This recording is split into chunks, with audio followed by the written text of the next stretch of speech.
Hey YouTube, what's poppin'? It's your boy, the Red Panda 315, back with another Diamond Dynasty episode. But before we hop into that, I want to say thank you all so much for all the support on the channel recently. We're getting close to 50 subscribers. We're, I think, 11 away. So if you haven't subscribed yet, go ahead and do so. I really do appreciate it. If you haven't checked out the rest of the channel, do so for me. And catch me 8 p.m. Eastern Time throughout the week on Twitch at the Red Panda 315. We stream Dead by Daylight, Civilization, Minecraft now. We're just doing a bunch of things. Go in there, show some love to the stream. If you have any questions, MLB related, or literally anything possible, I'll pretty much answer it. But getting into the episode, we have 90 overall diamond pitcher Alex Wood. He's the player of the month. He is the fourth out of five. I apologize. And right now we are in just a play versus CPU. If I get the win with Alex Wood and I either pitch 9 innings or I get a win with a Dodgers pitcher, we will be able to get the 95 Correa. So just trying to maximize and be efficient. So Alex Wood was a guy who I really hyped up, part of the trio of Dietrich, Wood, and Correa as insane cards. Now, of course, the first thing is Alex Wood is obviously a 90 overall. He's really good. But this part is the most important part for me. So it is his windup and delivery, which is the biggest thing. So we're here pitching. We are at a strike zone. This is the strike zone I use and what most people use. Now you see he's got he's got a sinker. He's got a decent pitch mix, but he's got a wonky ass delivery that really messes with me when I just see his normal 75 silver card. Apologize. So he pitches, quite weird to say the least. Of course, I'm not used to this pitching view, so it's a little odd for me. Get a ground ball there. Oh, we don't. Nice. But you can see he throws, really odd. You kind of just focus in on the pitcher. Now, obviously, it's going to be a little different from you all, because of course you all aren't actually like playing as a hitter and focusing on him. But it is something to note. He just throws super weird. And I think that's a really big thing, especially online. That's something you can really use to your advantage with the wacky delivery. Now we're trying to get this guy out. Nice job. Alright. We're going to go back to the normal pitching view. There you go, Wood. Get over there. So big boy YouTuber stuff there, showing the, the windup. It doesn't look as bad here. He kind of just looks like a generic left-handed sidearm kind of guy. But once you actually see it from the batter's view, it gets a little different. I figured, since the Derek Dietrich video has been doing really well, if you guys haven't seen that, go ahead and check it out. Being the big brain YouTuber that I am, I figured we'd do the same thing again. So, here we are. Now, Alex Wood is really good for a couple reasons. Obviously, I've talked about the delivery, and obviously he is free. Those are two big things. Another big thing is he is a lefty. For those who do not have a lefty, might not have a starting lefty, because, a lot of the future stars are right-handers and yada, yada, yada. This could be a really good card to add to your rotation as a lefty. Of course, there was the Patrick Corbin card of last month, who's also a lefty, but I don't really like pitching with him all too much. Alex Wood's alright. But like I said, he's got a lot of added bonuses to multiplayer. Now talking about his pitch mix, he has the biggest thing in the game, which is a sinker. If you have a sinker, you're gonna do really well. That's just how this game works.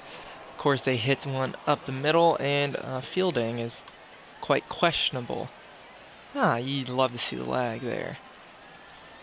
So he's got the sinker, which is really good. He doesn't throw it extremely hard, but he does do it well enough.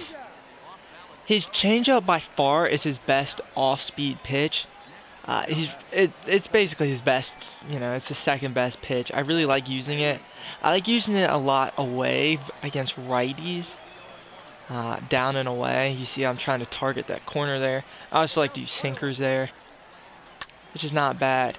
His knuckle curve is a little weird. He throws it, he throws it pretty hard, 83, and as you can see there with the whole pitch trail, he doesn't really, we'll just take it that way. He doesn't necessarily throw it all too hard. Or he throws it hard, not too much break. So because his knuckle curve doesn't really have too much break on it, it's not, and he throws it similar to the changeup, it's not great. Now his final pitch is the two-seamer. Now again, this is not the best pitch in the world because he, sinker and two-seamer have the same arm side action break. So for lefty, it's going to break. To the left, righties, it will break right. So it's not, and he throws it same mile, throws it in the same, range of mile per hour. He throws about 94, he throws a sinker about 94. There we go, words are hard.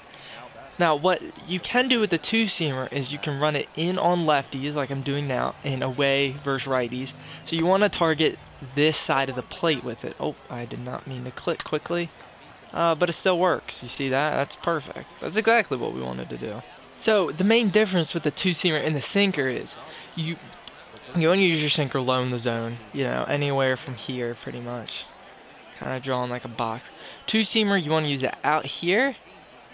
You can use it in here and don't really recommend it. And this is against any hitter. But you want to make sure you pound the zone up with two-seamers instead of sinkers. You see there? He gets good contact there. You obviously, with not the best of velocity, you don't want to leave it in the zone. But you definitely can get away with it. But again, this is how I recommend using that two-seamer. Isn't it just in, up, pepper that inside of the plate. We'll go back with it again. You don't want to get too low in the zone there, because then you can just use your sinker for it. We'll sinker away right here. Almost got it there. We're not pitching that well with him. Not showing him to the best of his abilities. Got him with the curve there. Knuckle curve really isn't that good against righties. It's alright against lefties, but like I said, less than impressive pitch. I definitely hyped him up a little too much in the May monthly award video.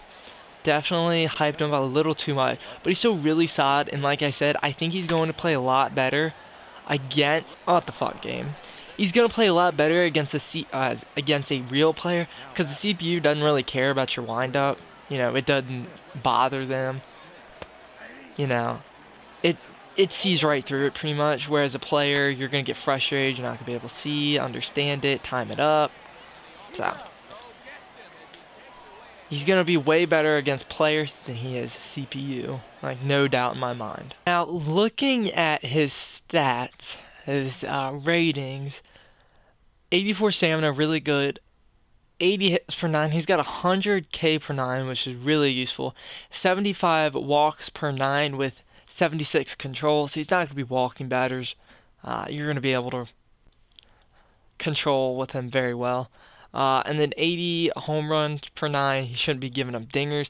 The velocity says 86, but we all know that's not really what it should be. It should be closer to like a 76, but just because of his pitch repertoire, it says he has a high velocity. And then he has a good break. Looking at his quirks, stingy, untouchable, grounded. He's got sinker baller and illusionist, so he's got stuff for his sinker and his changeup. Nothing for the curve or the two-seamer. Now overall, nothing really sticks out on him. What I look at most, obviously it's one of the two highest. I look at the Ks per 9, you see that's pretty high. And I also see his stamina is high. Overall, he's a really balanced pitcher, and so I feel like you can use him fairly well. He doesn't really make, with pitchers, you don't necessarily need a role, especially starting-wise. He fits more of a lefty guy. And honestly, his Ks per 9 is his highest stat, but I kind of feel that I get a lot of weak contact with him, and I get a lot of double plays, especially against the CPU in the moments and such. Like I said, I cannot stress that his biggest strength is that he is going to destroy. He's just gonna flat out destroy other people, especially people at lower, spring training, regular season, lower, who aren't very skilled at the game. Like myself, I just would not be able to compete against Alex Wood. And the thing is, if you're going against him, I don't really know what to tell you, because he still has such a high stamina. It's not like you can wait him out and hopefully get him out of there. He still sticks around. So you can really frustrate batters really well, and that'll help you later in the game. You get a guy who's frustrated, he's going to be swinging at crappy stuff, he might be starting to leave stuff up in the zone.